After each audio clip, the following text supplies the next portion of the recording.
That's it's better. time to face Nick Moon and Samantha. Good morning. Good morning. I'm all a quiver now. Every time I hear that voice, I'm all a quiver. Oh, that's very kind of you. Thank you very much for giving up your time and coming on this morning, Peter. My pleasure. Thank you very much. There's nothing I like more than getting up at 8 o'clock in the morning to talk to I was Essex. up at 5:30. Well, I know you probably had a late night last night. No, I did actually. I watched the BAFTAs on TV, and that was that sent me to sleep immediately. It was wonderful. Well, we was looking at the award winners, and I was like, "Oh, what's that film? What's that film? What's that film?" Watching that award ceremony reminded me that I really should get out more. You know, I hadn't seen any of those. I know. I mean, I was sat there, and I was like, "What can I do?" And I thought, "Oh, there's nothing on television," so I ended up watching reruns of Friends on E4. On E4! E4! Yes. When I haven't introduced you yet. Sorry, I've got this nice little introduction I had all prepared. Oh, go on, let me hear it. I'm going to lie back now and listen to this. Now on Mad Breakfast, it's time to introduce a broadcasting legend, a hero of mine, and an all-round top bloke. You may not know the name, and to be fair, you probably won't know his face, but you will know the voice. Famous for introducing acts on the X Factor as the come on down voice on The Price is Right, Britain's Got Talent, and the legendary promos on E4, it's time to introduce voiceover man Peter Dickson. That was the big intro. That was quite impressive. Wonderful. It was almost as if I wrote that myself. I should be your agent. Don't let them in on that, Peter. I introduced you. I said people probably wouldn't know your face. Does that disappoint you if you're walking down the street and you're not mobbed like Simon Cowell and Dermot O'Leary? Oh, good heavens above, no, not at all. One of the joys of doing what I do as an audio artist is that I can walk out onto the street and nobody knows who I am. I actually quite value that. I do have some famous friends, and when we do go out together, I'm obviously you in a restaurant or something, people will always come up to them and ask them for autographs, and it's all very nice and everything, but do you not I actually snubbed? quite value my privacy. You know, I live a life of relative obscurity, but at the same time, my voice is, as you say, is quite well known. Well, that's what I was going to say. I mean, when you go to the shops, obviously, to buy something, and you someone talks to you, as soon as you open your voice, so they go, "Oh, are you that man?" Well, not at all, because the voice I'm speaking to you with now is not the voice that I use for some of the. I think you're assuming that you're referring to the big character voice I just did earlier on. I don't know, if I went around like that and talked like this in the shops and ordered pints of milk and packets of fags, people would think I was mad. Well, that's cleared up one of the other questions I had. Do you use that voice around the house? But obviously, that is just a big characterisation. Yes. No, yes, I do use it around the house quite a lot. I shout things out like, Rachel Adedeji! Oh, I love that. And there's nothing nice than a bit of Adedeji in the morning, is there, really? Rachel Adedeji! I love it. That's a brilliant name. It just clears the pipes. You should try that some morning before you start working. Oh, he does. Nick does. Yes, when I'm off on air, I'm sort of you could try Iridian if you wanted. Iridian Roberts. I did do. I have made a nice little sort of jingle. I did ask your permission if I could do a very bad parody of you and do a jingle. Did you manage to catch it this morning? No, I didn't. Would you like to? I would love to hear it. Yes. As long as you promise not to sue me if it's that bad. There's no promise there. No, there's no promise. No, I'm just on the other line now to the lawyer. Hang on a second. Okay, I shall play it now for you. Hopefully it's going to work.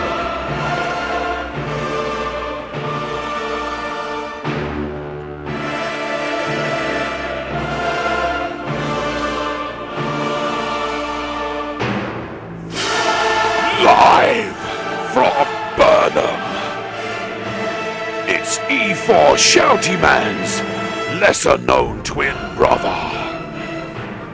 Introducing the Mad Breakfast Show on Saint 94.7 with your hosts Nick Moon and Samantha Shaw. Now it's time to listen to the music. There you go. That's my attempt at being you. He's laughing. That can only be a good sign. He's either laughing because he's thinking, I'm going to get lots of money now by suing you. No, not at all. No, it's very complimentary. Brilliant. Thank you very much. I really enjoyed that. It took me ages to do that. I've still got to do it again. You couldn't believe the amount of times I ended up in a coughing fit trying to do that voice. Yes, I know. It's a bit, everybody who tries to do it always ends up on the floor. Yeah. I mean, Samantha barged in and I was sort of, my eyes were watering and as I was coughing. I wondered what the hell he'd been up to. You are affectionately described in the press as Shouty Man. I call you Shouty Man. I hope it's not an offensive term because you do shout. I do shout rather a lot, yes, I do, yeah. When did you realise that you had a voice that would be ideal for like voiceovers and for broadcasting? Well, actually, when I guess I must have been about 18 at the time, 17 or 18, and I was just about to go to university, and I was, before I went to university, I was helping out at the University Film Club. We made little films, okay. 16mm films, documentaries and so on. One of the guys that helped us out there was a BBC cameraman. He helped in his spare time, and I narrated a documentary for him, and he must have thought I was okay. I did okay on it, because he said they're actually looking for someone to read the news for late night radio down at the BBC. Do you want to audition for it? So I said okay, and I auditioned for the part or the job, and got it. To much of my amazement, was offered the job, and so I started working for the BBC at the age of 17 or 18, I think it was. In a part-time capacity, just between leaving school and going to university, which was amazing, an amazing experience, to have that so young. I mean, well, we're enjoying it here, obviously. I mean, State FM is a not-for-profit organisation, so we get tons and tons of volunteers. And I mean, actually, this is my first sort of experience at radio. Yeah. It's yours as well, Samantha? It is indeed, yeah. But you want to be in TV, don't you? Yeah, I'm a graduate, fresh out of university. I actually made documentaries myself too, Peter. Do you? Yeah. Yes. Oh, wonderful. My boyfriend did the voiceover for my latest documentary. Any tips for him on becoming a famous voiceover man? No, I wouldn't presume to give anybody any tips. I'm still learning myself, actually.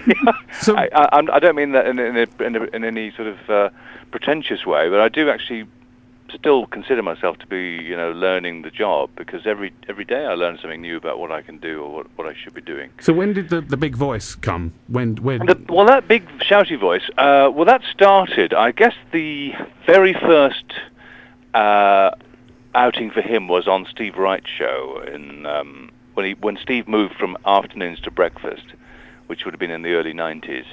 Yeah, I remember Steve. I did a character called Voiceover Man on that show. And Steve's an Essex boy. He grew up in Rayleigh, so he had me on there. Well, I was working with him on the afternoon show as well, doing characters. I did Mr. M.A.D and various other characters for his afternoon show, telephone characters. And then when he moved to breakfast, I did this character called Voiceover Man, which was it was a lighter toned voice. So it was more up here, like the smiley voice. Yes, that's right. And there's a bouncy castle for the kids. And but he also had a very dark side to him, which I quite liked. The fact that his voice was very smiley and bright, but at the other extreme, his personality was quite dark and dangerous. But then I put him back in the box, and he stayed there until about 3 years ago, when Pat Allen died, who was a lovely character actor from the sort of the 60s and 70s, and he had found a resurgence in his career by becoming the promo voice for E4, which is the youth channel for E4. And Patrick Allen, as many of your listeners will know, was the voice on Frankie Goes to Hollywood.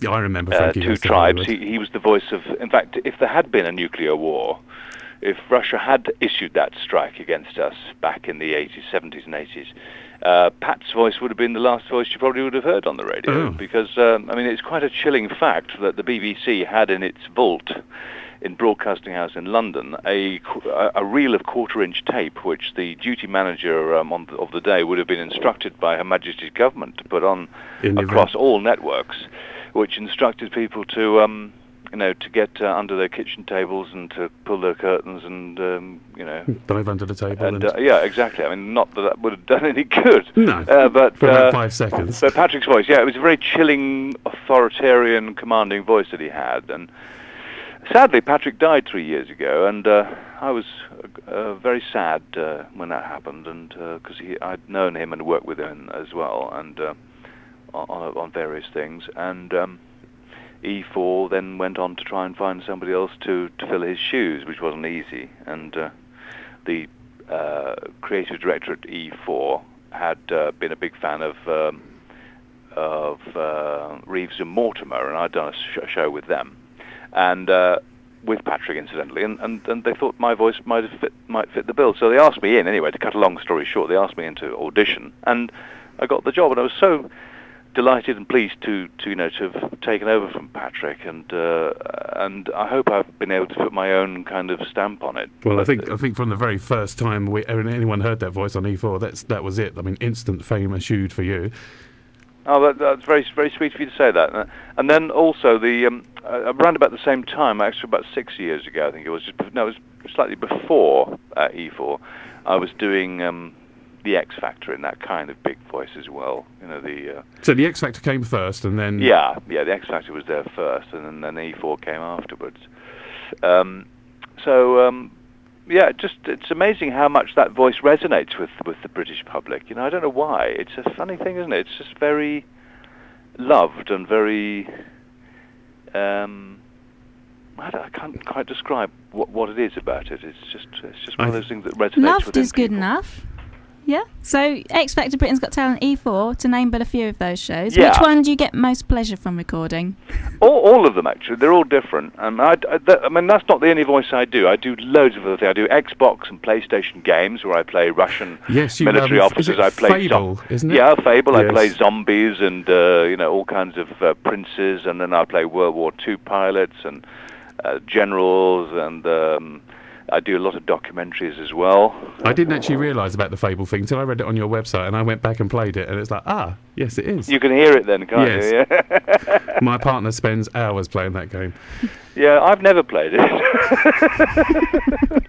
I've got a question from Nick Skeens, which is one of our other presenters here. He does the Purple programme on Thursday mornings. Saying to them has a lot of good voices who might be able to make money out of voiceovers. How do you get your work considered, and who do you contact and things like that? Is there like a general agency that deals with voiceover people? Yeah, good question. There isn't a general agency that deals with voiceover people. I only wish there was.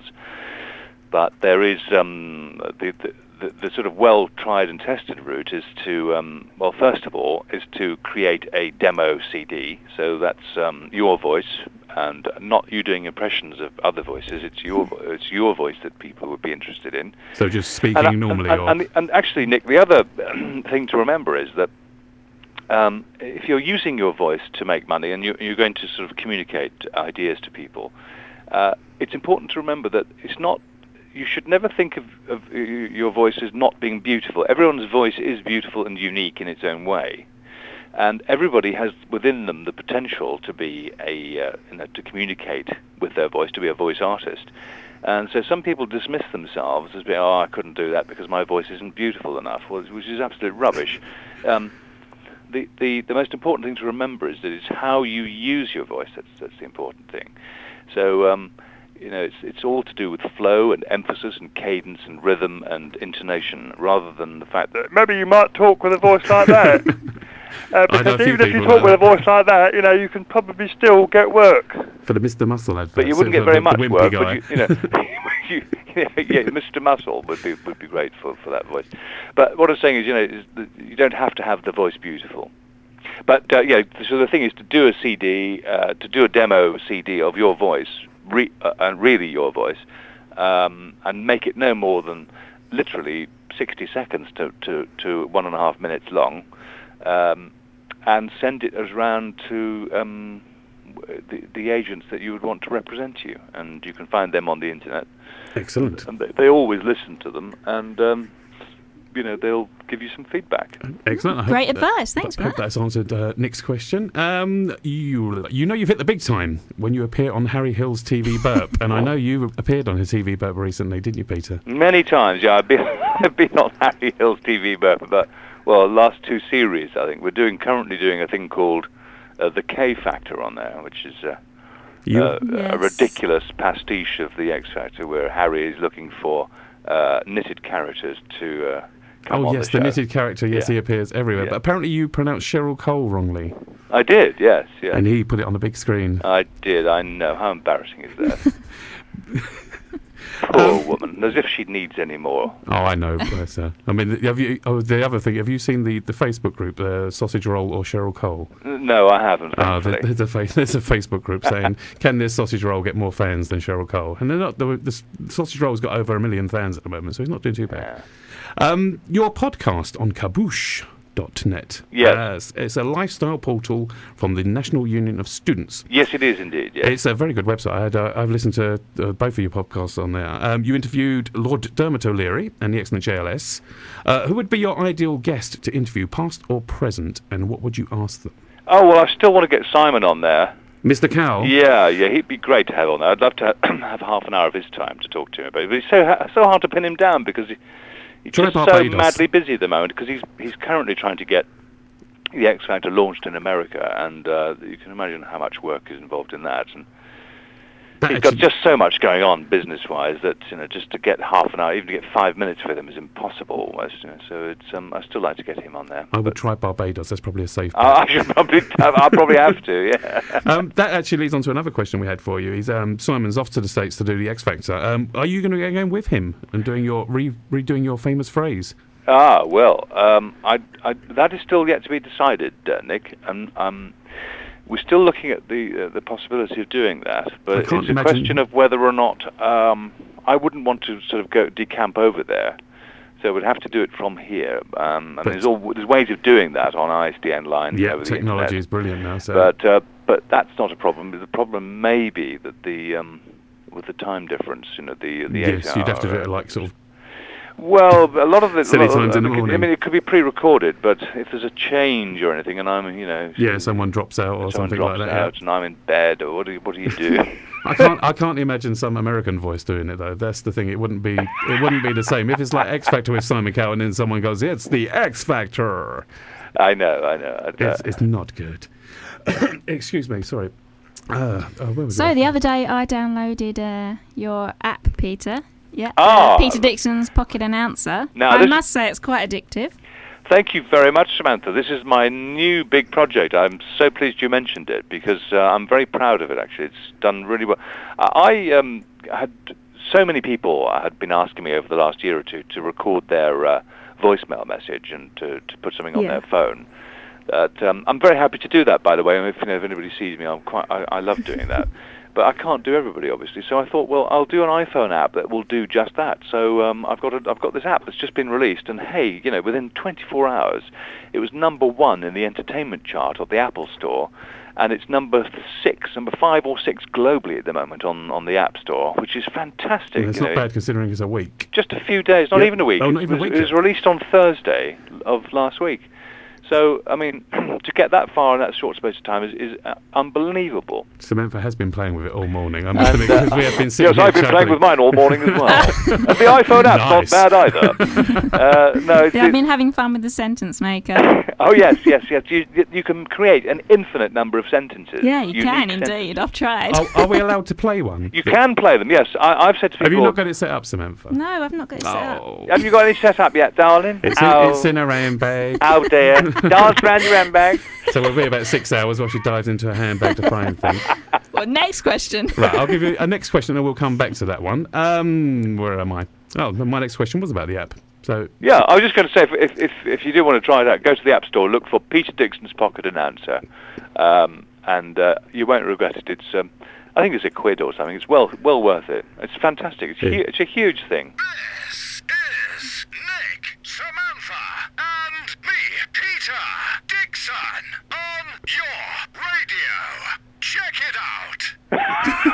That's what I created last night. That's the one, Samantha. I haven't got an iPhone. If I did, I think you would never see me again. I would be sitting there playing with that. Well, listen, Nick, I have some good news for you too, and for anybody else who doesn't have an iPhone. In mid-April, I'm going to be launching my own e-commerce website. And this again was in response to demand for people saying, "Oh, I haven't got an iPhone. I'd like to have some stuff."